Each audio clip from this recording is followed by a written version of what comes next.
Salut à vous tous, ici Jeff Rose.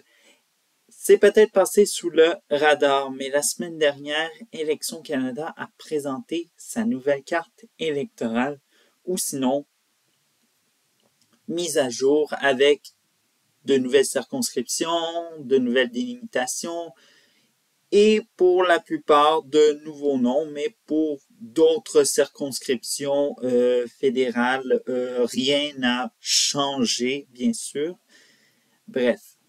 Alors, il y a beaucoup de choses à dire, mais avant ce dévoilement qui est, soi-disant-le, qui fait partie du processus du découpage de la carte électorale, il y avait soi-disant le Bloc québécois qui disait que ce soi-disant changement de la carte électorale, ça allait bien sûr réduire le poids démocratique du Québec. Bref, alors donc, certains l'ont cru, alors donc, si vous l'avez cru, eh bien, vous avez joué les idiots utiles, parce que si le Bloc québécois était plus attentif aux sondages qui ont été faits dans la région en question, qui, selon eux, allaient enlever du poids démocratique pour la province du Québec, eh bien, là qui se sont tirés dans le pied puisque les sondages leur sont favorables. Bref. Alors donc, aucune panique qui aurait pu paniquer un peu pour rien, pour certains. Mais bon. Alors, mais, soi-disant-le, on peut se faire, soi-disant-le, des idées désormais sur les régions qui seront possiblement à surveiller pour les élections fédérales de 2025. On peut penser, et ça, ce n'est qu'une prédiction, bien sûr, puisque les sondages peuvent basculer ou brouiller totalement les prédictions de certains individus, bien sûr. Alors donc, la grande région de Vancouver, la région métropolitaine de Vancouver, bien sûr. Alors donc, il en est question évidemment dans cet édito, puisque ce n'est pas au Bloc québécois où ça va faire le plus mal, ça va faire le plus mal pour le nouveau Parti démocratique. Alors donc, qui est dirigé par Jack Minsink. Et tant qu'à y être, on approfondit avec Jack Minsink, qui est bien sûr député de la circonscription de Burnaby Sud. Et cette circonscription de Burnaby Sud, qu'est-ce qui s'est passé? Eh bien, elle a été effacée, bien sûr, de la carte et elle a été redistribuée dans plusieurs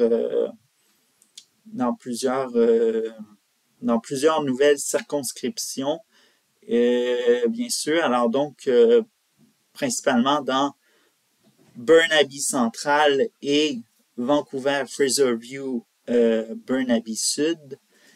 Alors donc, bien sûr, comment on pourrait dire,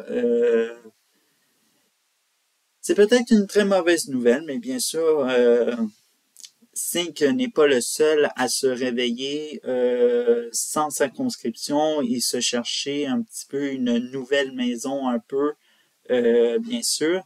Mais n'empêche que l'élection fédérale en 2025 dans le Grand Vancouver sera une élection, soit disons-le, à surveiller.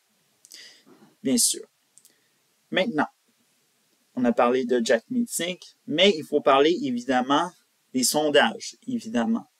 Alors donc, ce n'est pas seulement la situation de Jack Minsink qui peut, soit disons-le, inquiéter. Aussi le nouveau Parti démocratique, bien sûr, ça peut inquiéter aussi la gauche canadienne, bien sûr. Alors donc, cette gauche canadienne, elle doit avoir peur de quoi? Elle doit avoir peur de la montée du Parti conservateur du Canada, bien sûr.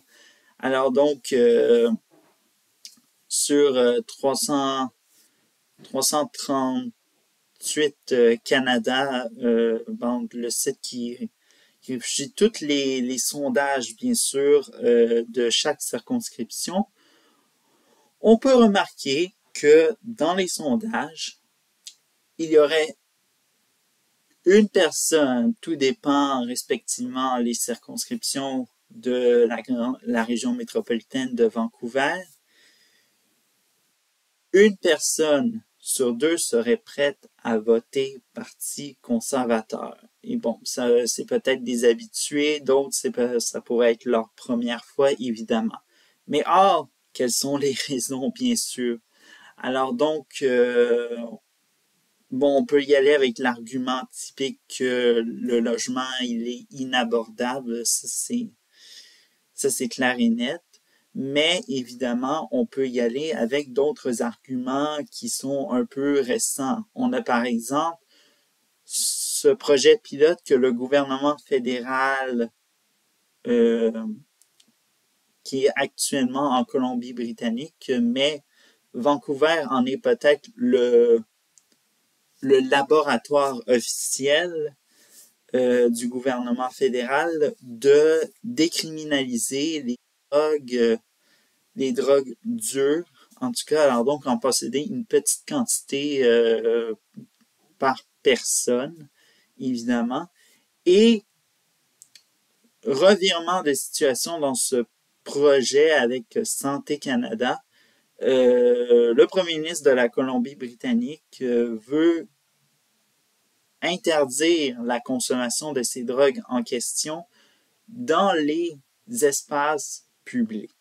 Bref, alors donc on voit à quel point que c'est beau d'être de gauche, mais quand ça va un peu trop loin puis qu'on laisse faire les gens faire ce qu'ils veulent, ben c'est ça qu'est-ce qui en arrive finalement. On est forcé de changer de ton, évidemment. Et bien sûr, David Habey, le premier ministre de la Colombie-Britannique, l'a très bien compris, mais on sent que peut-être du côté fédéral, on est un peu frileux parce qu'on sent que ce qui semblait être le laboratoire parfait ne l'est pas si parfait qu'ils le croyaient ou peut-être facile et naïf en question.